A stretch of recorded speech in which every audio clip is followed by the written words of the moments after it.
Everyone. आज का topic होने वाला है कि आप अगर एक कॉलेज में अभी अभी अभी आपने एडमिशन लिया है तो आपको किन बातों का ध्यान रखना चाहिए, किन बातों से दूर रहनी चाहिए, ताकि जो पूरे आपके जो कॉलेज के 3 साल या 4 साल है वो बहुत ही अच्छे से गुजरे। उसका जो आउटकम है, कॉलेज जाने का जो मेन पर्पस है, वो भी फुलफिल हो जाए। ओके।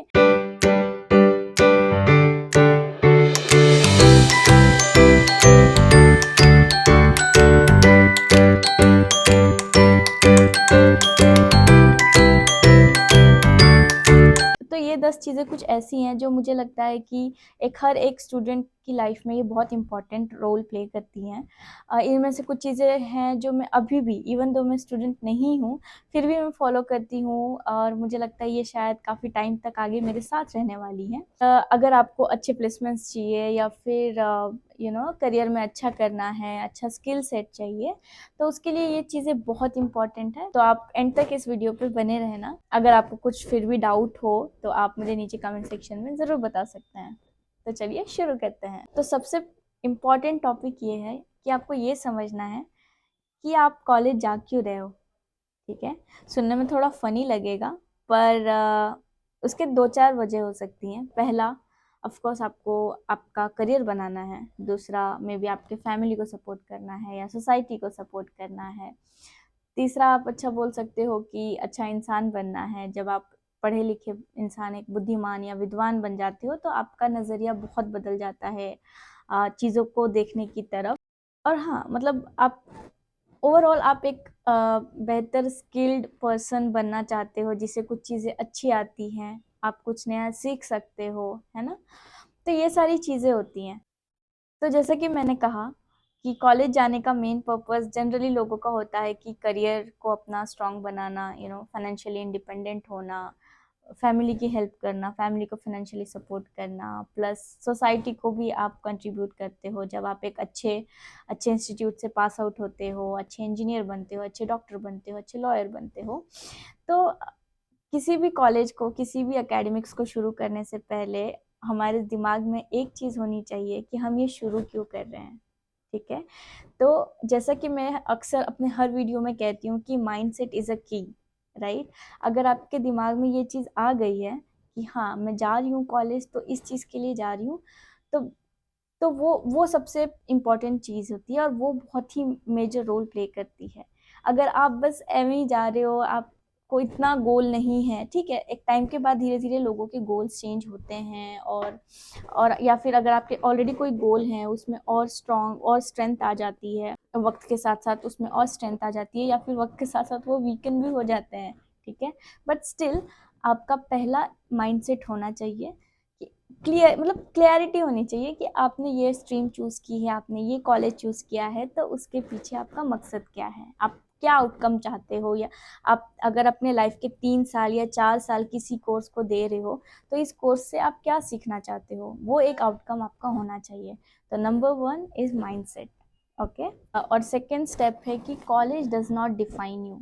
कभी कभी क्या होता है, हम बहुत सारे एंट्रेंस की एग्ज़ाम्स देते हैं कि हम आईआईटी क्रैक कर लेंगे, जेडबलई देते हैं, मेंस देते हैं, एडवांस देते हैं, नीट देते हैं, पता नहीं क्या क्या, पर किसी न किसी वजह से आप क्लियर नहीं कर पाते हो, आपके मार्क्स थोड़े बहुत कम हो जाते हैं क्योंकि कंपटीशन हाई है, या फिर कुछ बहुत अच्छे स्टूडेंट्स हैं जो आपसे भी ज़्यादा पढ़ाई में अच्छे हैं, वो अच्छे मार्क्स ला लिए, तो वो चले जाते हैं उनके पसंदीदा कॉलेज में, पर आप कहीं ना कहीं रह जाते हो, तो वो एक थोड़ा टाइम के लिए वो डिप्रेशन आ जाता है। थोड़े टाइम के लिए क्या, बहुत सारे बच्चों में तो बहुत टाइम तक रहता है कि अरे मुझे वो कॉलेज नहीं मिला। पर ये एक चीज़ है कि college does not define you, at least आज के टाइम में तो इतना नहीं, मतलब आपके पास बहुत सारी अच्छी रिसोर्सेस अवेलेबल हो जाती हैं, फ्री में भी या फिर थोड़ी बहुत पेड भी, जैसे कि यूट्यूब हो गया या फिर यूडीमी हो गया, और भी बहुत सारे सोर्स है जहाँ से आप बहुत सारी चीज़ें लर्न कर सकते हो। पर एनीवेज, यहाँ पर मैं ये नहीं कह रही हूँ कि आप ऑनलाइन ही पढ़ाई करो, ऑफ कोर्स।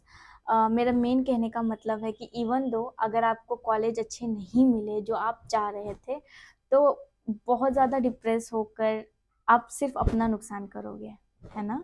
तो it's better to accept the fact कि ठीक, मुझे ये वाला कॉलेज नहीं मिला, मुझे दूसरा कॉलेज मिल गया है, तो ठीक है, ये जो कॉलेज है ये मुझे डिग्री देगा, पर जो स्किल है मुझे खुद से बिल्ड करनी है, मुझे खुद पर काम करना है, मुझे खुद पर मेहनत करनी है और वो देर सवेर हो जाना है।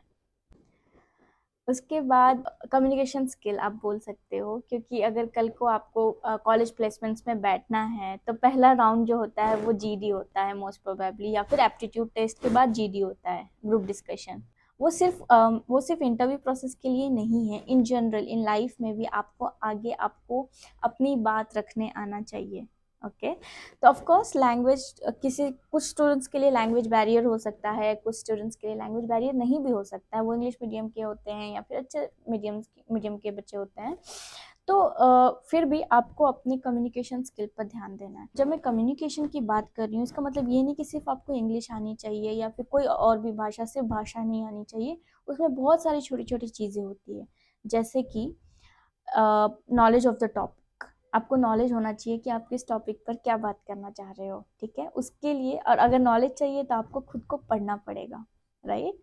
तो नॉलेज ऑफ द टॉपिक, और जब नॉलेज हो जाता है तो कॉन्फिडेंस आ जाती है, और वो कॉन्फिडेंस बहुत इंपॉर्टेंट रोल प्ले करती है आपकी कम्युनिकेशन स्किल्स में या फिर प्रेजेंटेशन स्किल में। ओके तो ये सारी चीज़ें हैं जो कम्युनिकेशन स्किल में आती हैं, और ये आप धीरे धीरे कॉलेज के करिकुलम में ही सीख जाओगे। बहुत सारे कॉलेजेस में छोटे छोटे इवेंट्स होते हैं, या फिर इवन आपके क्लास के अंदर भी आपको जब अपने छोटे मिनी प्रोजेक्ट्स जब आप बनाते हो, आपको डिस्प्ले करना होता है, प्रेजेंट करना होता है अपने एचओडी के सामने या टीचर के सामने, तो वो सारी चीज़ें धीरे धीरे आपके अंदर कॉन्फिडेंस लाती हैं। और अगर ये चीज़ें नहीं हो रही हैं तो आप, बहुत सारे उसके तरीके हैं आप कैसे उसे एनहांस कर सकते हो। मैं इस टॉपिक पे फिलहाल इन डेप्थ नहीं जाऊंगी, इस पे मैं बाद में भी वीडियो बना सकती हूँ। अगर आपको चाहिए तो आप कमेंट सेक्शन में ज़रूर मुझे बताना। बट हाँ, कम्युनिकेशन स्किल बहुत ही इंपॉर्टेंट रोल प्ले करता है। Fourth topic is choose your surrounding wisely. आप किसके साथ उठते बैठते हो ये बहुत मैटर करता है। ऐसा नहीं है, क्योंकि कॉलेज में हर तरह के बच्चे आते हैं, कुछ अच्छे बच्चे आते हैं, कुछ थोड़े से बैड इन्फ्लुएंसर्स भी होते हैं, पर वो उनकी परसेंटेज बहुत ही कम होती है। ऐसा नहीं है कि सब वैसे ही होते हैं, पर हमें उतना समझ होना चाहिए कि हमें किसके साथ रहना है या किसके साथ नहीं रहना है। कौन से लोग आपके एकेडमिक्स को बेहतर बना रहे हैं और कौन से नहीं, बस इतना ही फिल्टर लगाना है, ज़्यादा नहीं, ठीक है। So fifth is build your network. Okay तो जनरली मैंने बहुत सारे वीडियोस में सुना है कि लोग ऐसे बोलते हैं कि कॉलेज की फ्रेंडशिप आगे नहीं रहती, ये नहीं होता, सब दूर चले जाते हैं। पर मैं बस ये कहना चाहूँगी कि हर चीज़ फ्रेंडशिप नहीं होती, ठीक है। इंस्टेड ऑफ सेइंग कि कॉलेज की फ्रेंडशिप आगे तक नहीं चलती, आप इसको इस तरह से लो कि हर हर चीज़ फ्रेंडशिप नहीं होती। अगर वो आपके क्लासमेट हैं तो वो आपके क्लासमेट हैं, ठीक है। अगर वो आपके सीनियर्स हैं तो वो आपके सीनियर्स हैं। जब आप किसी इन सब चीज़ों में फ्रेंडशिप लाते हो तो थोड़ी बहुत नोक-झोंक हो जाती है, तो वो फ्रेंडशिप चला जाता है, तो आपके वो क्लासमेट से या अपने सीनियर से नेटवर्किंग भी टूट जाती है, ठीक। हर इंसान को अपने फ्रेंडशिप की कैटेगरी में मत लाओ। उसे समझो कि वो एक क्लासमेट है, ये टीचर है, ये मेरे मेंटोर है, ये मेरी सीनियर्स हैं। क्योंकि कैसे होता है फिर इस तरह से ना आप नेटवर्क बिल्ड करते हो। और ये जो आपका एल्यूमिनाई नेटवर्क बन जाता है, मतलब जब आप कल को कॉलेज से पास आउट भी हो जाते हो 3 साल 5 साल के बाद, और आपको दिखता है कि अरे इस कंपनी में मेरा कॉलेज का कोई एल्यूमिनाई है जिससे मेरी अच्छी बनती थी, पॉजिटिव बॉन्डिंग थी, अच्छा हेल्दी रिलेशनशिप था, तो आप एक प्रोफेशनल वे से आप उन्हें अप्रोच कर सकते हो, और ये मैटर करता है। आगे जाकर ये चीज़ें बहुत मैटर करती है। अगर आपकी नेटवर्किंग अच्छी है, आपकी पॉजिटिव, आपके हेल्दी रिलेशनशिप रह चुके हैं अपने सीनियर्स के साथ और अपने क्लासमेट्स के साथ भी, तो यहाँ पे हर किसी से लड़ाई, रूठना मनाना ये सब नहीं करना है। क्योंकि कहीं ना कहीं ये एज ऐसी है जहाँ पर आप थोड़े थोड़े मेच्योर हो रहे होते हो, टीनेजर से थोड़े थोड़े बड़े हो रहे होते हो, यूथ की तरफ जा रहे होते हो। तो उस तरह से चीज़ों को प्रैक्टिकली सोचो, हेल्दी रिलेशनशिप मेंटेन करो। फॉर एग्जांपल अगर आपकी एल्यूमिनाई नेटवर्किंग काफ़ी अच्छी है या फिर आपके क्लासमेट्स के साथ काफ़ी अच्छी है, तो आगे चल के ये छोटी छोटी कम्युनिटीज़ बन जाती हैं, और कोई ना कोई सोसाइटी वाले इवेंट्स होते हैं या फिर कोई भी समाज सेवा का कोई छोटा सा प्रोग्राम होता है, तो उस टाइम पे it becomes very easy to connect with your community and ask for help and ask for support and just to come together and help the society. और जब आप कोई समाज सेवा करते हो या फिर कोई भी छोटी सी एक्टिविटी में पार्टिसिपेट करते हो विथ योर सीनियर्स और विथ योर क्लासमेट्स, आपको बहुत अच्छा फ़ील होता है, बिकॉज़ एट द एंड आपको बनना तो अच्छा इंसान ही है ना? आपको सोसाइटी को ही देना है, राइट? पढ़ लिख कर अगर आप बहुत अच्छा पढ़ाई कर लेते हो, बहुत अच्छे इंसान बन जाते हो, तो आप क्या करते हो? अपने घरवालों की हेल्प करते हो, अपने फ्रेंड्स की हेल्प करते हो और सोसाइटी की हेल्प करते हो। मोटा-मोटा मुद्दा तो यही है, राइट? तो yes, networking plays a major role. तो सबसे लड़ाई नहीं करते फिरनी है, पॉजिटिव हेल्दी रिलेशनशिप मेंटेन करना है, ठीक है, noted. Next is self learning is a की। आप कितने भी अच्छे कॉलेज में चले जाओ या एवरेज कॉलेज में चले जाओ, सेल्फ लर्निंग इज अ की। ओके, आपको वहाँ पर खुद से मेहनत करनी ही पड़ती है। आपके असाइनमेंट्स आपको खुद करने होंगे, आपकी प्रोग्रामिंग की कोडिंग्स आपको खुद करनी होगी, आपको सीखना खुद होगा। सेल्फ लर्निंग सिर्फ कॉलेज तक ही सीमित नहीं है, आपको हमेशा कुछ ना कुछ नया सीखना पड़ेगा अपने आप को अपडेटेड रखने के लिए, अपने स्किल्स को अपडेटेड रखने के लिए। ओके, नेक्स्ट है don't jump for small opportunities for small money. कभी कभी क्या होता है कि जब हम कॉलेज में होते हैं, हमारी पॉकेट मनी खत्म हो रही होती है या फिर जो भी कोई रीज़न हो, आपको लगता है कि हाँ हाँ बस अब तो पैसे ही कमाने हैं, तो बच्चे क्या करने लग जाते हैं, फ्रीलांसिंग करने लग जाते हैं, इवेंट मैनेजमेंट में पार्टिसिपेट करने लगते हैं, जहाँ पे कुछ घंटों के हिसाब से आपको कुछ पैसे मिल रहे होते हैं। इसमें दो चीज़ें हैं, अगर आपका फाइनेंशियल बैकग्राउंड सही में बिलो एवरेज है या पैसों की ज़रूरत है तो आप बेशक कर सकते हो, कोई इसमें ये नहीं है। पर अगर आप एक ठीक ठाक घर से हो, जहाँ पर आपको इतना नहीं सोचना है कि आपको जल्दी अर्न करना है, तो आप इन सब चीज़ों में ना जाएं। आपने जो भी कोर्स चूज़ किया है उस कोर्स के हिसाब से पढ़ाई करें, उस कोर्स के लिए ही उस कोर्स से रिलेटेड ही इंटर्नशिप करें। जस्ट बिकॉज आपको थोड़े पैसे चाहिए होते हैं या पॉकेट मनी चाहिए, तो आप फट से क्या करते हैं, अच्छा ये स्किल है, हाँ हाँ मैं सीख लेता हूँ, फट से करके आप दे देते हो। उसमें क्या होता है, फिर आपको पता नहीं चलता, आपके सेमेस्टर चले जाते हैं, आपके एग्जाम्स ऐसे चले जाते हैं, आप पढ़ाई नहीं कर पाते हो जितना आपको पढ़ना चाहिए या फिर जितना आपको देना चाहिए, ठीक है। तो भले आपको फर्स्ट ईयर में ही जॉब ना मिले या फिर आप फर्स्ट ईयर में आपकी अर्निंग ना शुरू हो, पर अगर आप पर अगर आप मेहनत करते जाओगे,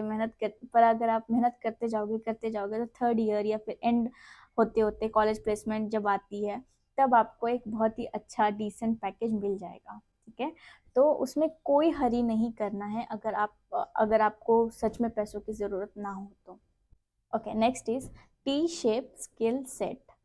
तो टी शेप स्किल सेट क्या होता है, आजकल मैंने बहुत देखा है बच्चों को, मेरे भी बहुत सारे कज़न हैं जो अभी कॉलेज जिन्होंने स्टार्ट किया है, वो क्या करते हैं, उन्हें कुछ बताओ ना कि हाँ अभी मार्केट में ये लैंग्वेज आई है या फिर ये नई अपॉर्चुनिटी दिख रही है, ये तो वो ना उसको फट से सीखना चाहते हैं। और वो सीखते हैं, एक हफ्ते तक सीखते हैं, उसके बाद छोड़ देते हैं। फिर दूसरे हफ्ते कुछ नया मार्केट में आएगा तो फिर वो दूसरे टॉपिक पे जंप करेंगे, फिर वहाँ पे थोड़ा बहुत फटफट वीडियोस देख लेंगे या फिर उसकी कोई डॉक्यूमेंट्री पढ़ लेंगे या फिर उसकी कोई डॉक्यूमेंट्स देख लेंगे, रिसर्च पेपर्स देख लेंगे, और फिर उसके बाद फिर वो थर्ड किसी और स्किल सेट को चूज करेंगे। तो इससे होता क्या है, उन्हें ना नॉलेज तो हो जाती है कि हाँ ठीक है ये वाली लैंग्वेज ये काम करती है या फिर ये टूल ये काम करता है, विच इज़ फाइन। पर लॉन्ग रन में उनके पास एक भी ऐसी स्किल नहीं होती जिसके बारे में उनको डीप नॉलेज हो। ओके, तो इसलिए मैं इसे कह रही हूँ टी शेप। तो टी मतलब बच्चे क्या करते हैं, जो हॉरिजॉन्टल होता है, टी का हॉरिजॉन्टल जो लाइन होती है वो टच करते हैं, ठीक है, they just touch base few of the topics, few of the tools of programming language, but they never go deep down, ठीक है। और ये हो रहा है बच्चों के साथ, इस चीज़ को शाइनी लर्निंग सिंड्रोम कुछ कहते हैं, मुझे इतना नहीं पता बिकॉज मैं तो मेडिकल बैकग्राउंड से नहीं हूँ, पर ऐसा ही कुछ कहते हैं कि मतलब लोगों को क्या होता है कि हाँ ये भी सीख लेते हैं, कि हाँ ये भी सीख लेते हैं, ये भी सीख लेते हैं, वो भी सीख लेते हैं, पर किसी भी चीज़ का ना एक डीप डाइव नॉलेज नहीं रखते। तो वो मत करना आप, मतलब अगर आप चार चीज़ें को बस टच बेस कर रहे हो तो मेक श्योर कि उसमें से दो चीज़ों में आपको डीप डाइव नॉलेज हो। Last but not the least, career should be your first priority. जैसा कि मैंने पहले भी कहा था कि जो माइंडसेट होता है, आपको पता होना चाहिए कि आप कॉलेज क्यों आए हो या फिर आपने ये स्ट्रीम चूज़ की है तो आपने ये स्ट्रीम क्यों चूज़ की है, वैसे ही career should be your first priority. ये आपको अपने दिमाग में डाल लेनी है ये बात कि मैं यहाँ पे अपना करियर बनाने आया हूँ या करियर बनाने आई हूँ, और उसके बाद चीज़ें आसान होती चली जाएंगी, आप मेहनत ऑफ कोर्स करोगे। जब ये बात दिमाग में बैठ जाएगी कि हाँ मुझे यहाँ पे मैं आई हूँ तो मैं करियर बनाने आई हूँ, तो आप बाकी सारी जो चीज़ें हैं ये सब इसी से रिलेटेड है। सब चीज़ माइंड माइंड का ही गेम है। माइंड में अगर माइंडसेट अगर आपका बन गया तो आप कुछ भी अचीव कर सकते हो। ठीक है? तो यही सारी चीज़ है जो एक फर्स्ट ईयर कॉलेज स्टूडेंट को या फिर इन जनरल अगर आप मिड ईयर में भी हो अपने कॉलेज के तो पता होनी चाहिए। फिर आप मुझे कमेंट में बताना आपको ये कैसे लगा। अगर किसी एक टॉपिक पे आपको और डिटेल में वीडियो चाहिए तो आप मुझे कमेंट में बता सकते हैं। मैं ज़रूर बनाऊंगी वैसा वीडियो। मैं कोशिश करूंगी कि मैं उस टॉपिक पर वीडियो बना सकूं। तो आज के लिए बस इतना ही। Thank you.